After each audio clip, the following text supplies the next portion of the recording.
This is the American Free Enterprise Chamber of Commerce's Presidential Candidate Series on business, an unbiased and informative interview series featuring the U.S. presidential candidates and their vision for the future of America. Business, economy, trade, entrepreneurship. We ask all the questions so you can make an informed decision in 2024. Well, good afternoon once again and welcome. My name is Gentry Collins and I run the American Free Enterprise Chamber of Commerce. Thank you. My wife will love that, by the way. The American Free Enterprise Chamber of Commerce, chaired by our former governor, Terry Branstad, is committed to the very simple idea that American free enterprise is the greatest force for human flourishing that the world has ever known. That during one single American century, we more than doubled global human life expectancy. And within that doubling, we now feed more of our poor to excess than we lose to diseases of deprivation for the first time in all recorded history. In other words, there's shared progress, shared flourishing, and it's the first time ever in recorded history we did that. And at the American Free Enterprise Chamber of Commerce, we're committed to the idea that maybe we ought to have another American century. But we know, in representing more than 12,000 small businesses around this country, that there are more challenges, more threats to free access to the marketplace today than there have been in a lifetime. And so this next round of American leadership is going to be so critically important to open another American century, to open the future for all of us to have another American century with the kind of human flourishing that only an American century can produce. And to that end, we are thrilled to have with us today the former Vice President to talk about what that future looks like, how we get there, and how a Pence administration might help us get there in a way that maybe some others won't engage in quite as strongly as you will, Mr. Vice President. We're thrilled to have you. In order to help lead some questioning more intelligently than I can, we're joined by my friend and mentor, my colleague, David Oman.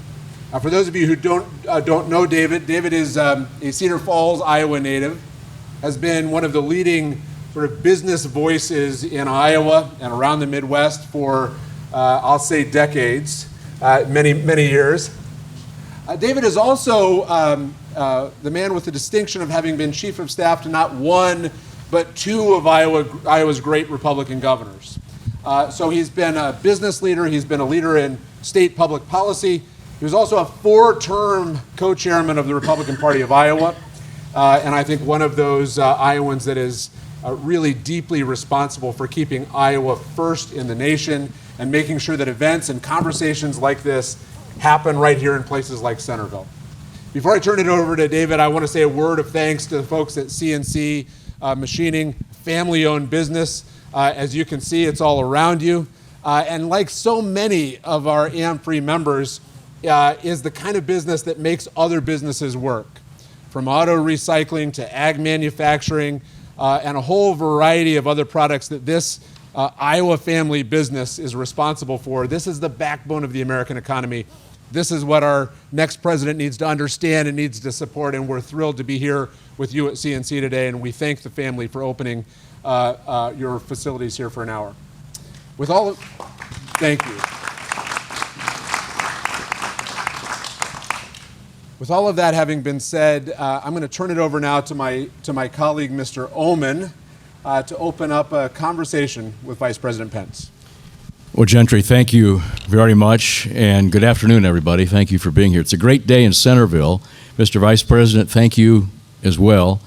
Before he was a member of Congress and then a great governor of a neighboring state, Indiana, and Vice President Mike Pence did conservative talk radio for several years. So you've been on both sides of this, but just know this, you're among friends.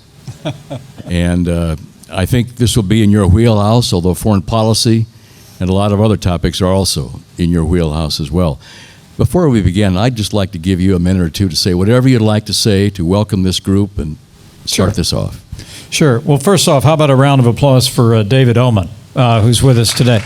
Thank you for being here. Thank you for being not just a part of this conversation, but for being a leading part of the success of the state of Iowa. David, you have You have helped steer two extraordinarily successful administrations at the state level and a Republican Party that has ensured that Iowa is now and will forever be first in the nation state, setting the pace for America. So thank you. Thank you so much, David.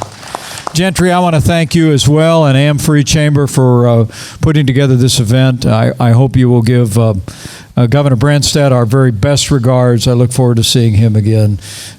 I know he was an ambassador, but I just can't stop calling him governor. That's a better title, isn't it? Yeah, though it is actually. And also the longest serving governor in American history, but a great friend and a great American. I also want to say how much I enjoyed coming around and meeting the whole team here at CNC Machining. Gaylor and Jeff told me that they started this company, and it's great because we're going to talk about free enterprise and small business. But they started this company 28 years ago in their dad's barn. And he eventually kicked them out when they had 4 employees and told them they needed to go somewhere else. Now, we're sitting here today, a company that literally does business all over the United States and has 140 employees, 28 years strong. Join me in thanking CNC and Gaylor and Jeff, not just for your hospitality today, but for your example. And I guess that's all that I would say by way of opening remarks today is I hope in the conversation you'll have a sense that I feel very at home in small business America because I grew up in a small family business. My dad was a co-owner of a gasoline station company. They didn't serve breakfast pizza. But I tried some today at Casey's, and I'm here to tell you I'm hooked. But literally a chain of gasoline stations across southern Indiana and then eventually in Kentucky. And I know what it is to have a family business. And I know what it is for your employees to become a part of your family. I mean, I've talked to people here today who literally have been working on the floor at CNC for 25 years. The vast majority of the employees that I met today have been here for more than a decade and 15 years, and so I understand that. I also understand the burden that small businesses face every day with the weight of taxes, with the weight of regulations. I mean, literally, I'm someone that holds the view we cherish our big businesses in America. We want to promote policies that will encourage growth in businesses of all sizes. But I'm here to say to you here at this wonderful gathering for Am-Free Chamber, I believe small business America is the driving engine of the American economy and always will be. And so the policies that we'll talk about today are really, they all spring out of the experiences that I've had growing up. Actually started a business of my own in the basement of our home when our kids were little, and I've always sought to be a champion of free enterprise and small business, and it's a real joy to be with all of you, so thank you. The floor is yours, okay? Let's go right to this. What is your view of the importance of the free enterprise system? You two have just talked about it, but now how would a Pence administration ensure the next generation of Americans understand the power of American free enterprise to lift people up? Well, I think it's a wonderful question, and a lot of it has to do with education. But I also think a lot of it has to do with ensuring that we have an education system that works for everybody for every future. You know, one of the advantages, and I said last week, we had a debate in Milwaukee. I don't know if any of you saw it on television, but it was a fun night. And we had a good, vigorous debate. But I said then, and I say with great humility, I'm running for president because I believe that I'm the most prepared, the most qualified, the most tested conservative running for the Republican nomination for president. And I'd be grateful for the support of everyone in this room and anyone that might be looking on.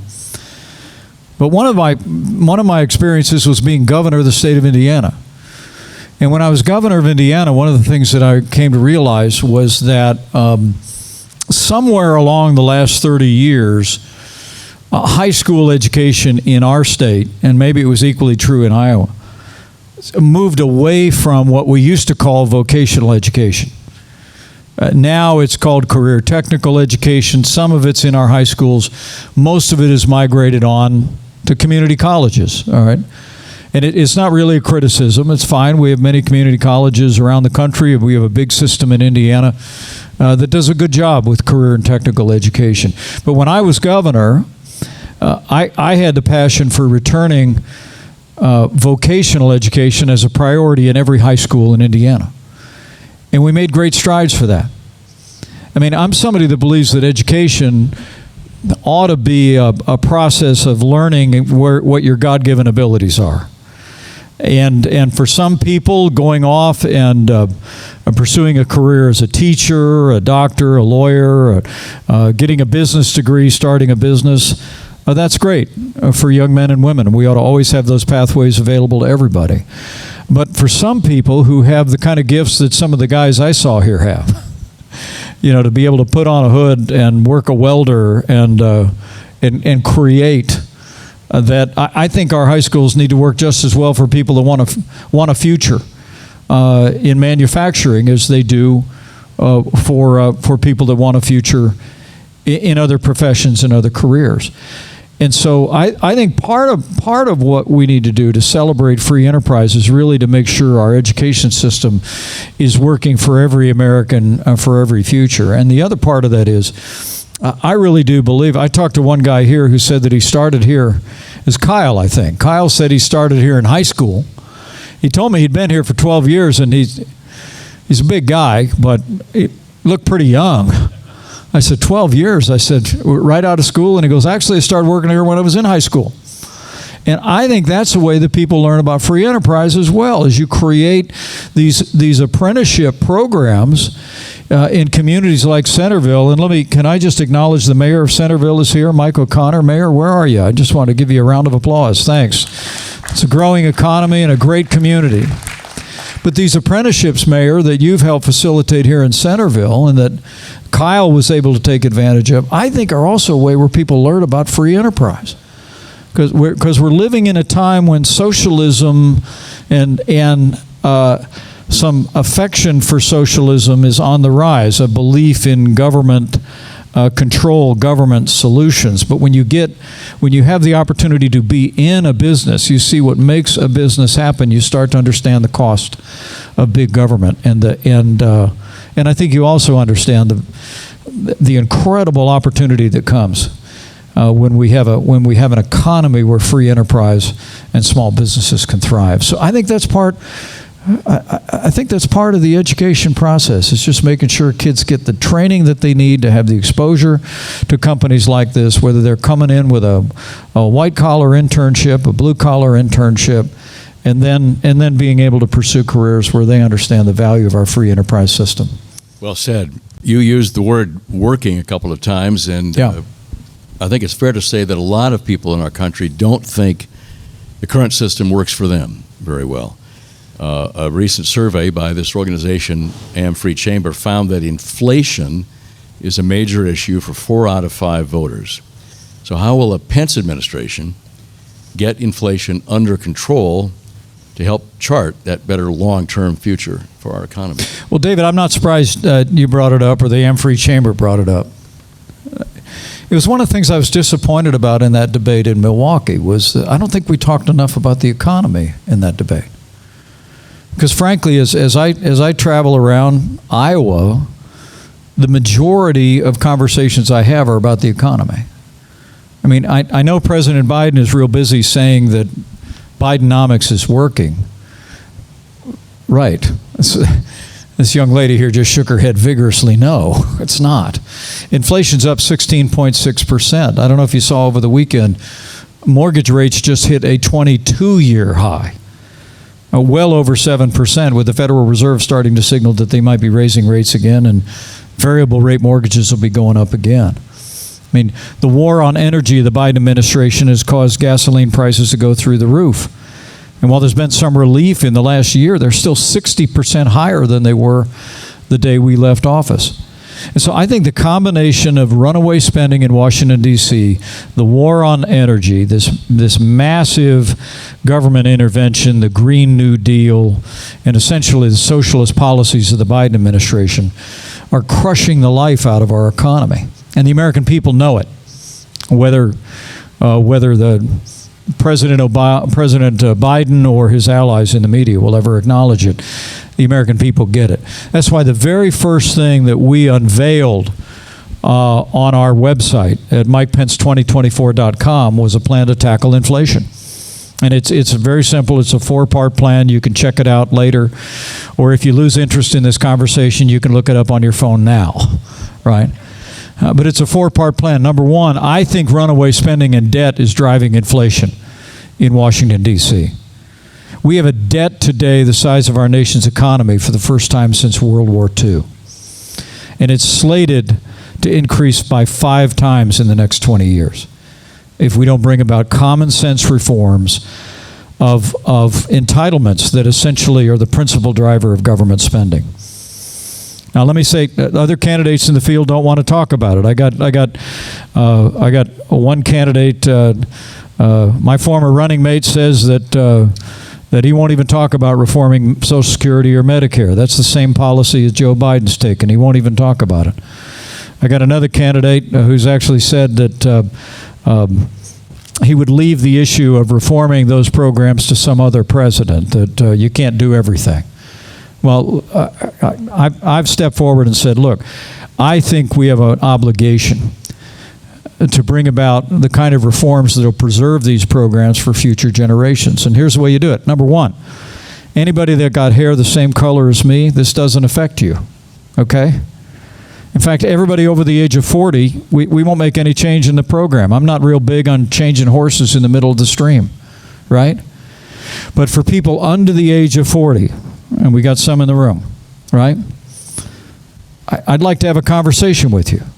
I'd like to talk about bringing some common sense reforms to these programs that will preserve them for this generation and will lift the burden of debt off the next generation. And we can do it in ways frankly, younger Americans would never even really notice. I mean, you could make the kind of changes in those programs, modest adjustments over decades, that would simply stave off a national debt crisis. That's number one. Number two, I'll go quick on the rest. Unleash American energy. We achieved energy independence for the first time in 75 years under the Trump-Pence administration, and we can do it again with the right leadership in the White House. Thirdly, I think you got to get the Federal Reserve. You got to get the Federal Reserve to focus exclusively on protecting the dollar.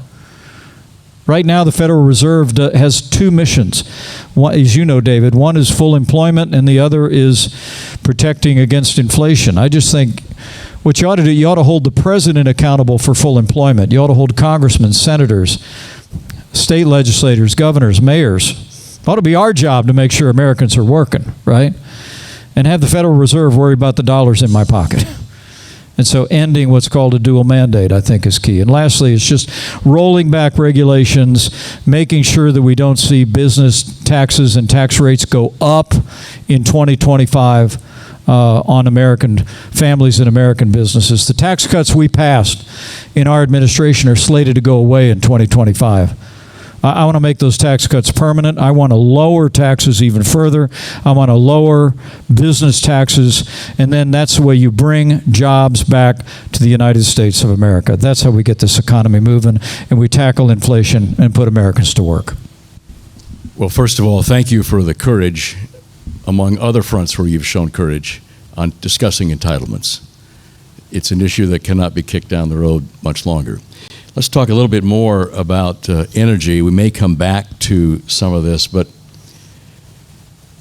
the Biden administration is pursuing a new set of federal rules and regs that would basically amount to a ban on the internal combustion engine. We've all read about it, and some of us are concerned about that. Some of us who are car guys are really concerned about that. States like California are moving even more aggressively to ban new internal combustion engines in fleets next year, which is creating a ton of confusion, and no later than 25 for everybody else. If these bans are forced through, the cost of cars will skyrocket, the availability of new vehicles will drop. The price of every product shipped by truck will increase. How will your administration deal with that topic and that challenge? Well, first, we're going to unleash American energy, as I said before.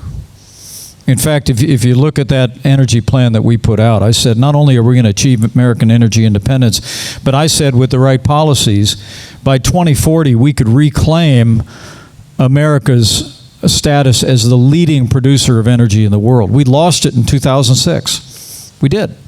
And we've never gotten it back. But with the right policies, we can become the leading producer of energy in the world. And I believe that American innovation, I'm nothing against electric cars. Although I never want to go to a NASCAR race where they're electric. I mean, I got to feel the cars when they go by. That's meant to be funny, but think about it for a second. But look, I'm nothing against electric cars, but I'm against mandates. I'm against telling Americans, like they're trying to do in California, that by 2030, they're not going to allow the sale of gasoline-powered automobiles in the state. I mean, that's going to drive up the cost of automobiles to consumers. And when you talk to some in the Biden administration, they say, well, you can buy a used car.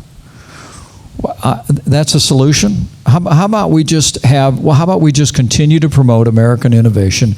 But also, let's understand, this is all part of a green agenda that the Biden administration is driving. That their objective is to drive us off fossil fuels. Joe Biden said, when he was running for president, that it was his intention to end fossil fuels in America.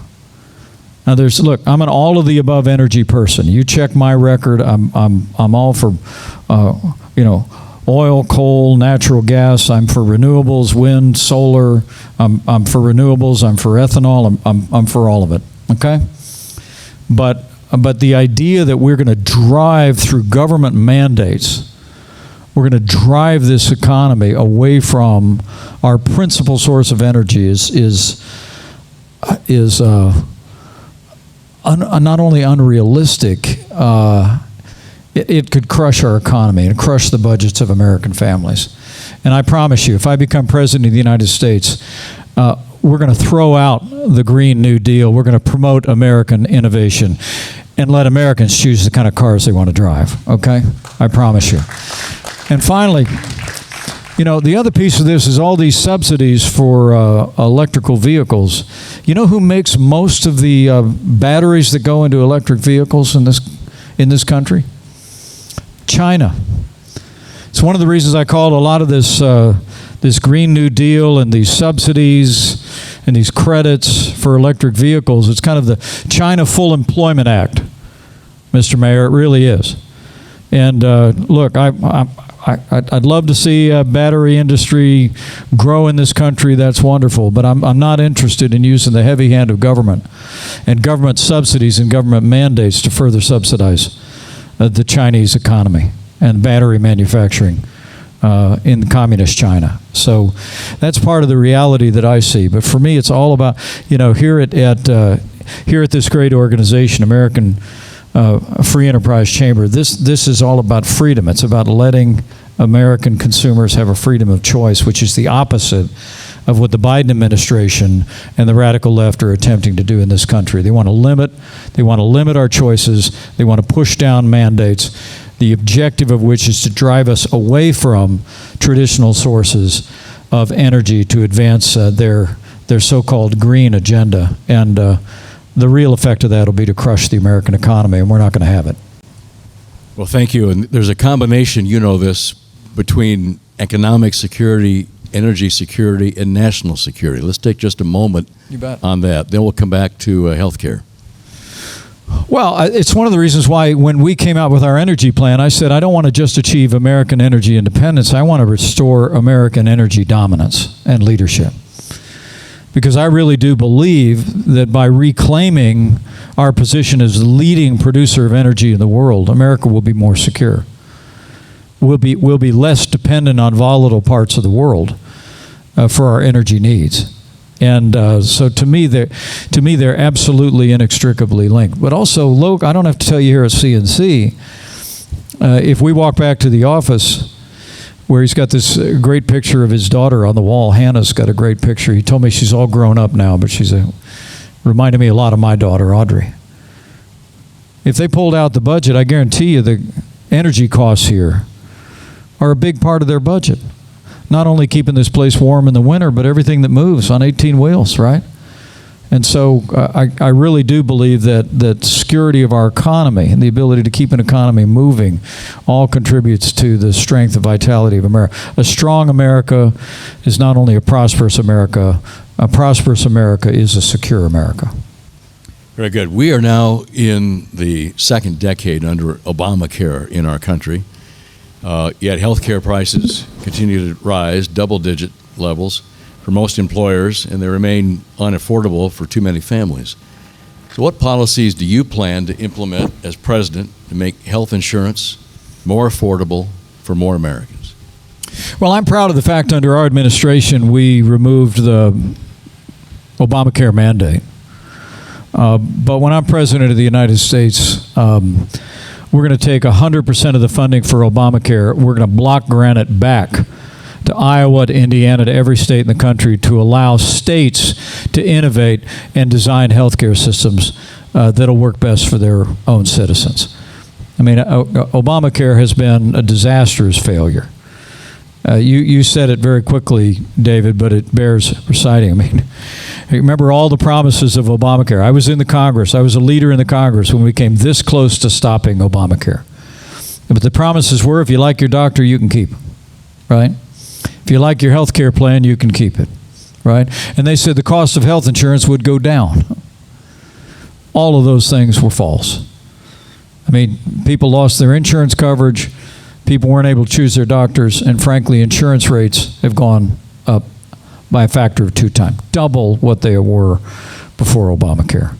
So I think there's a real opportunity for innovation in healthcare, but we ought to do it at the state level, just like we did in Indiana. I mean, when I was governor of Indiana, we got the very first, and you know how all this works, having worked in a couple of administrations, we got a waiver from the federal government to introduce free market principles into Medicaid. We allowed it was really the first time in the history of the country, we allowed people on Medicaid, which is public health insurance for the poor. We allowed them to have health savings accounts. That people would make a contribution into their health savings account, that they'd have a first dollar benefit, the program we called Healthy Indiana Plan. And my successor in Indiana has increased it. It's been an incredible success. It's improved the lives of Hoosiers that are just starting out on the ladder to the American dream. But that's the kind of innovation that we would see at the state level instead of this top-down program that ultimately, I hold the view that Bernie Sanders accidentally said one time. He was asked in the middle of the debate over Obamacare, they said, well, you've always been for single-payer health care, which is Canadian-style health care. It's socialist health care. They said, you've always been for single-payer. Or a reporter asked him, said, how come you're for Obamacare? And Bernie Sanders, go look it up, don't trust me. Bernie Sanders said, I think Obamacare is the quickest way to get to single-payer. Said it on camera. I give Bernie a lot of credit. I mean, he's an honest socialist. Right? He is. I've known him a long time. That's not meant to be a put down. It's who he is. It's what he believes. But I mean, honestly, I think the Democrats in Washington know that this construct of Obamacare was never really going to work, and that it would eventually collapse into socialized medicine, which as a humorist wrote years ago, if you think healthcare is expensive now, wait till it's free. Right? Let's stay with healthcare here for a little bit. One of the fastest growing costs in healthcare is prescription drugs. Yeah. Pharmacy benefit managers, PBMs, those drug costs are going up. Practices like retaining rebates intended for the consumer, adding layers of artificial complexity to hide real costs from regulators and state governments, all are part of that. What do you think is the best way to rein in the bad practices and restore power to the consumer? Well, I think the key is transparency. for the consumer. And secondly, I think we've got to resist price controls, everybody. I know the Biden administration yesterday announced a schedule of drugs, maybe about 10 prescription drugs that they were going to begin to negotiate directly through Medicare. Now, it sounds very appealing. The Democrats approved it last year. And if you think about it once, seems like it makes sense. What it is price controls. Okay? The truth is, most people at the point of the need, and you know, we had a prescription drug benefit in Medicare today. Most people at the point of the need are able to access what are called discounts through pharmaceutical companies. And if you know anybody that's not accessing those, who's struggling to afford medicines, stop me afterwards because I can point you in the right direction. The pharmaceutical industry in this country has created extraordinary medicines that literally save lives every day. I mean, we are the hub of pharmaceutical innovation on planet Earth, and we ought to be incredibly proud of that. I mean, we just went through a 100-year pandemic, and where it usually takes 5 years to produce a vaccine, we actually produced 3 safe and effective vaccines in 9 months through Operation Warp Speed that I'm convinced saved hundreds of thousands of American lives. And so whatever we do, I think we want to be careful, David, about allowing the heavy hand of the Biden administration and government to come in and impose price controls on our pharmaceutical industry in this country, because there's real cost to that. There's real cost to them being able then to invest in developing new medicines. You know, there's an old saying that when everybody in your family is healthy, you've got lots of problems. When one person in your family is not healthy, you've got one problem. I mean, every one of us has an interest in continuing to have a vibrant research and development industry in pharmaceuticals. A good friend of mine, Steve Scalise, who's the majority leader in the House of Representatives, was just diagnosed over the weekend with blood cancer. Called him yesterday. Fortunately, they're in front of it. And he told me he'd already had his first round of chemotherapy, and the prognosis was very good. But we're really talking about how do we continue to be a nation, a free enterprise nation, that invests in the kind of innovation that'll create these life-saving drugs and treatments. And that's why I think whether it's Bernie Sanders' march toward socialized medicine or whether it's the push toward price controls, I think we've got to look for a free enterprise-based healthcare system in America. You've talked a little bit about tax policy. You've talked a little bit about the national debt. And big decisions loom for the next president, for the Congress, and for the country.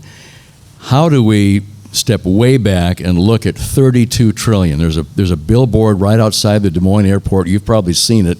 When you depart Des Moines, Concord Coalition has this big billboard up there. It has the running clock on the national debt. We drove by it today coming down here, Gentry. Big picture, tax policy is a part of it. I'm going to get to government streamlining a little bit, but just take the whole load here. The big topic of national debt, still growing, looming large. The next president can't wait. Might try to wait, but tell us how you would pursue that. Right. Well, look, I know I don't look old enough to be a grandfather. Okay, don't laugh too hard. All right. But I became a grandfather 3 times over the last 2.5 years. 3 of the most beautiful granddaughters ever born in the history of the world. Incredible. My daughter and my unworthy son-in-law gave us little Etta Rose, and my incredible daughter-in-law and my Marine Corps son gave us Avery and Laney. They're just incredible kids. When you talk about me stepping forward and being willing to talk about the national debt, I can't look at them and not. I don't know any fair-minded American who, if you knew the facts, could look at your grandkids and say, that's your problem.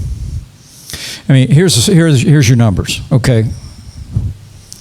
And 70% of federal spending is entitlements, okay? It just is, and it's growing, all right?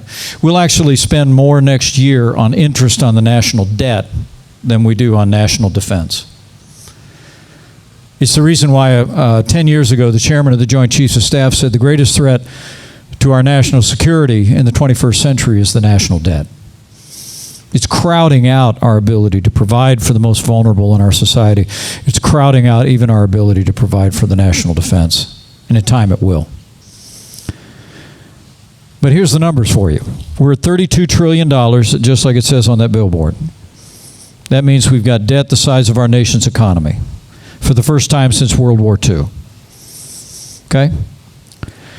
But in the next 20 years, based on the revenue that we know is coming in and based on what we know we're going to have to spend, that grows to $150 trillion. It's almost meaningless. It's such an immense number, right? But the hard fact is that when you get to that point, if you wait to deal with it until then, I will just tell you, all your choices are bad. And it's true, Will. You're either going to cut, you'd have to cut programs that people really rely on, which you would never do. Or, running the calculator, you'd have to double payroll taxes and introduce a European-style VAT. That's the only place you'd find enough money to cover that. But if we deal with it now, through modest reforms on some of these younger Americans, we say to them, look, we got these New Deal programs, but I got a better deal for you. I'm going to save this program for you in the future. I'm also going to let you put a portion of your Social Security into a savings account that'll be there, not with a government IOU, but it's going to be your account. I think it's an idea whose time has come. It's New Deal programs offer younger Americans a better deal, and we can stave it off. I really believe that. So part of it is fiscal discipline. And, you know, one of the things that I said, and we released a day one plan yesterday. One of the things I said is, in addition to that, we would freeze all non-defense spending on day one. We'd shut off $1.2 trillion in unspent appropriated money by the Biden administration for a lot of the unnecessary COVID spending that they secured and their Green New Deal spending. Just shut it off, put it back on the ledger, right? So you practice fiscal discipline, you head to a balanced budget, you have the courage to go to the American people to make a case for reform. And then the last thing you do is you make sure you have a growing economy. And that is you don't just keep those tax cuts in place, make them permanent, but rather what you do, I'd like to cut business taxes even further. We took a shot at 15%. We didn't get there, but we took a shot at it. That would make American businesses incredibly competitive with the world, and see an enormous amount of jobs come back to this country with that kind of corporate tax rate. And I want to lower individual taxes again in America. And the one thing I'm never going to do, when I was governor of Indiana, we actually eliminated death taxes, okay? And all through my career in Congress and as your vice president, we worked to essentially move inheritance taxes out of the way for virtually every American family. You all deserve to know that, Vivek Ramaswamy wants a 59% inheritance tax. He wrote about it in his book last year. And I got to tell you, there's no farmer, no small business owner that I need to talk about death taxes with. I don't think death should be a taxable event, and as your president, I will work to end death taxes once and for all. I promise you. Thank you. Speaking of deficits, we have a trade deficit of over $1 trillion, and that includes $284 billion, about a fourth of that with China. What are the best options for dealing with that trade situation? Well, I've always believed that trade means jobs. But one of the things our administration did was we introduced the idea of fair trade. And a lot of people thought that meant that we weren't going to be doing trade deals. And I was very involved in discussions and ultimately promoting in Congress what became the largest trade deal in American history. The USMCA was a win for American jobs and American workers and American businesses. And to me, that's my approach going forward. But I'm a big believer. The way I would draw the line, and this is new, I believe in free trade with free nations. I mean, I don't know why the Biden administration is dragging their feet on a free trade deal with the UK, with the EU, with Japan. We were working those things, and they've done nothing to advance that, to open up markets for agriculture, open up markets for manufacturing in those countries. But when it comes to China, I think it's a different deal. That's why I say free trade with free countries. I mean, we imposed $250 billion in tariffs on China, and fortunately, they're still there.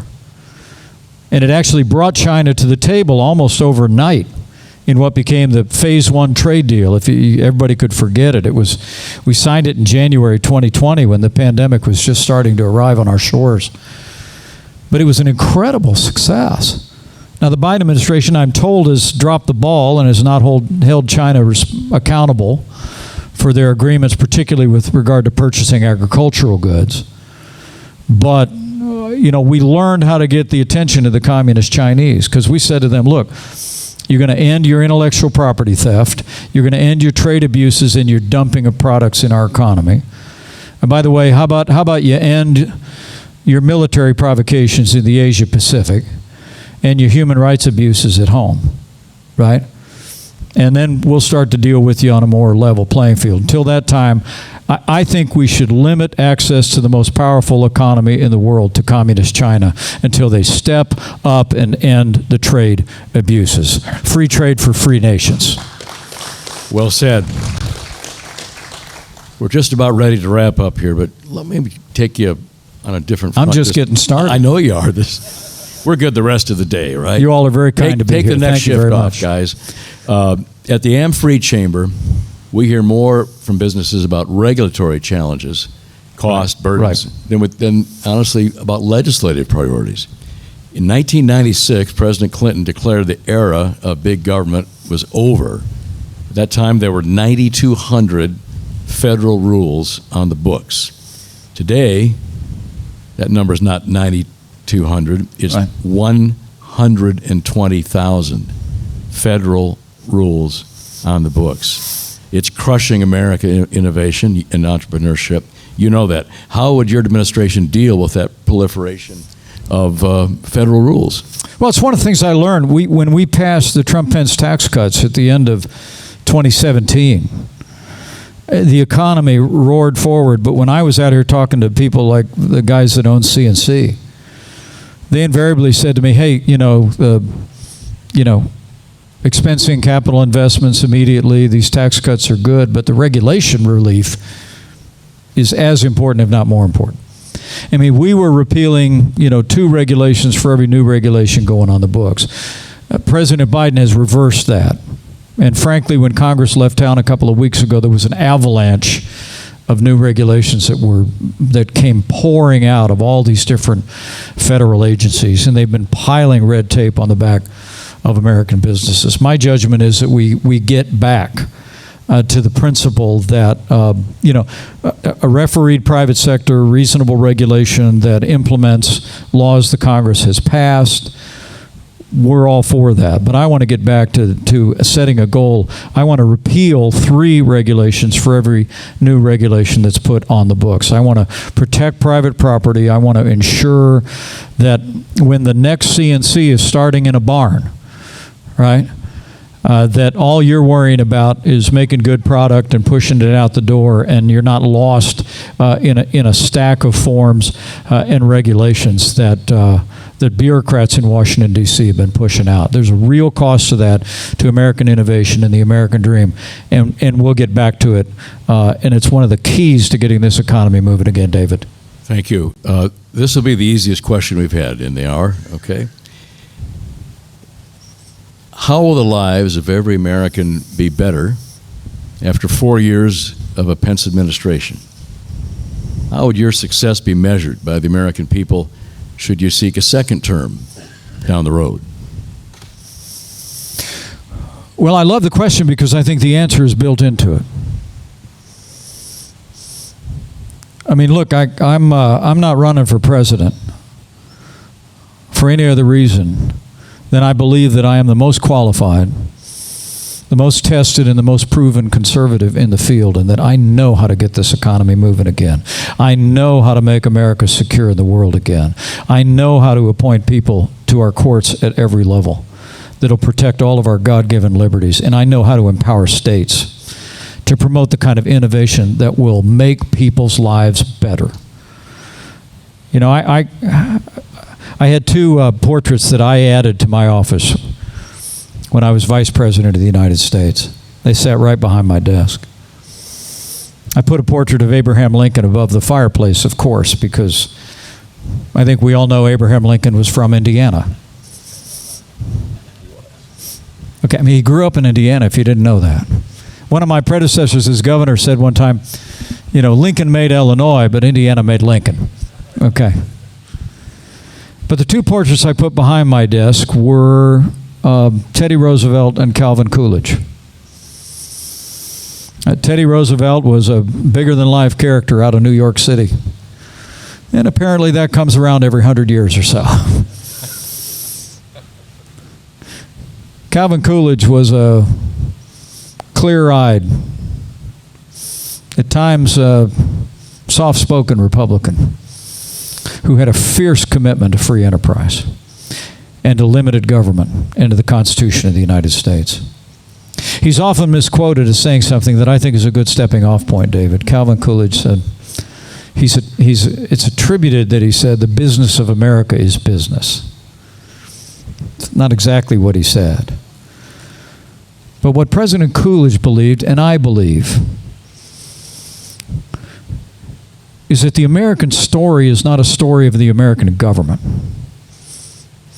The American story is a story of the American people.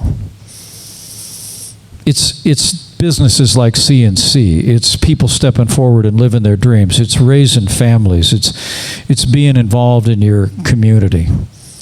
It's people stepping forward and putting on the uniform of the United States. It's people being called to service of others. And if I'm President of the United States, what I want to do is create the conditions where America can thrive. I say we want to have government as good as our people again. We want to have government that's focused on the well-being, the prosperity, the security of the American people, and has the ability to step back and let America happen. And I promise you give me the privilege of being President of the United States. Starting on day one, I will know what to do and who to do it with, and we will get this country turned around in those 4 short years. America will be stronger and more prosperous than ever before. So help me God. Thank you very much. What a joy. Thank you, David. Thank you, Mr. Vice President, CNC, and all of you for joining us. It's been an honor to be with you today. Let's turn it over to Gentry and Am Free. Thank you all. Mr. Vice President, I want to echo the thanks to you for a wonderful conversation on such an important topic about how we put this country back on track. As you have done and David has done, I want to add my voice again in thanking CNC and thanking Galen and Jeff. I think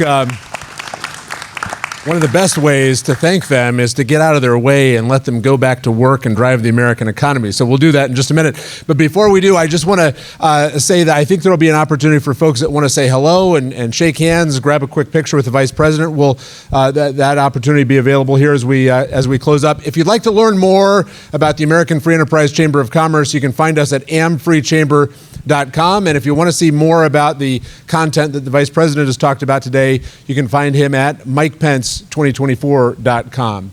With that, we'll bring this event to a close. Thank you all for being here, and have a great afternoon.